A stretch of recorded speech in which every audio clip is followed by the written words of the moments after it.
ఎంతో రుచిగా ఉండేటువంటి మునక్కాయ కోడిగుడ్డు పులుసు కోసం ముందుగా ఎగ్స్ బాయిల్ చేసేసుకుని పైన పొట్టు తీసేసి పసుపు కోట్ చేసుకుని ఘాట్లు పెట్టుకుంటామండి. బాణలు పెట్టేసుకుని 2 టేబుల్ స్పూన్లు ఆయిల్ వేసుకుని దాంట్లో 1 టీ స్పూన్ మెంతులు వేసుకుంటాం. అది ఫ్రై అయిన తర్వాత మనము పసుపు కోట్ చేసుకుని పెట్టుకున్నటువంటి ఎగ్స్ వేసుకుని ఇలా రొటేట్ చేసుకుంటూ ఏంటంటే పాత్రకు అంటుకోదండి.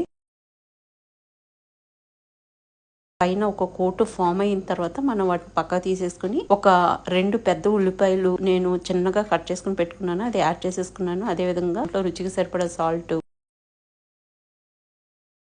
వేసేసుకున్నాము. అది కొంచెం అట్లా ఫ్రై అవుతుండగా దీంట్లో ఒక 3-4 పచ్చిమిర్చి స్లిట్ చేసింది యాడ్ చేసేసుకుంటున్నామండి. ఇప్పుడు ఈ సైజులో కట్ చేసుకున్నటువంటి మునక్కాయలు యాడ్ చేసేసుకున్నాము. 1 టేబుల్ స్పూన్ కారం వేసుకున్నాము. ఇదంతా మంచిగా మిక్స్ చేసేసుకుని వాటర్ వేసుకుంటాము 1 గ్లాస్ వరకు. వేపించుకుని పక్కన పెట్టుకున్నటువంటి ఎగ్స్ కూడా మనం యాడ్ చేసేసుకుని పైనుంచి కొంచెం కొత్తిమీర వేసి కాసేపు ఉడికించుకుంటామండి ఒక 5 మినిట్స్ పాటు. ఈ లోపు ఒక పెద్ద కమలా సైజ్ చింతపండు నుంచి మనం చింతపండు రసం తీసుకుని పెట్టుకుంటాం అనమాట. చింతపండు రసం కూడా మనం ఇక్కడ యాడ్ చేసేసుకుంటాము. చింతపండు రసము బాగానే పడుతుందండి పులుసు కదా. అది కాకుండా ఫస్ట్ లో మనం యాడ్ చేసిన మెంతులు ఒక మంచి రుచిని ఫ్లేవర్ ని ఇస్తాయండి ఈ మునక్కాయ కోడిగుడ్డు పులుసుకి. చాలా బాగుంటుంది. డెఫినెట్ గా ట్రై చేసి చూడండి. ఇప్పుడు అంతా మంచిగా మిక్స్ చేసేసుకుని ఒక 10 మినిట్స్ పాటు లో టు మీడియం ఫ్లేమ్ లో ఉడకనిస్తామండి. ఇంకంతే మునక్కాయ కోడిగుడ్డు పులుసు రెడీ టు సర్వ్ అండి.